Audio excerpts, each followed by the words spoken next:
जय जगन्नाथ राधे राधे बंधु मैंने आपण को आमर ये चैनल को स्वागत जनाऊँगी।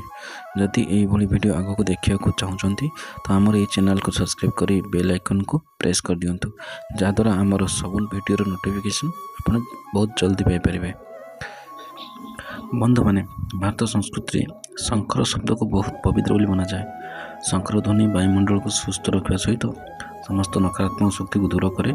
यह सहित आप जाणी रखु कि जदि शंख जड़े बजाए तार कौन कौन उपकार होता है, कौन कौन फायदा होची। तो जदि जड़े शंख बजाऊँगी तार जदि कौन रोग जीवाणु ता देह रही तो से जीवाणु को नष्ट कर दिए। देहर जेकोसी रोग जीवाणु सब रोगर उत्पादनकारी जो जीवाणु रोचे से नष्ट कर दिए।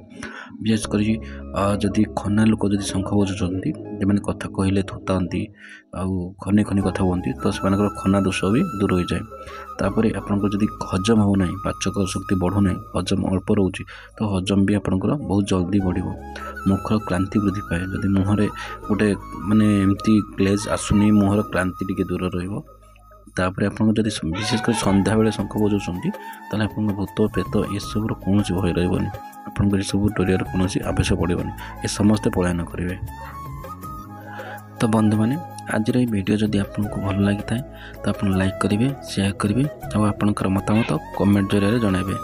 रोचु धन्यवाद। जय जगन्नाथ।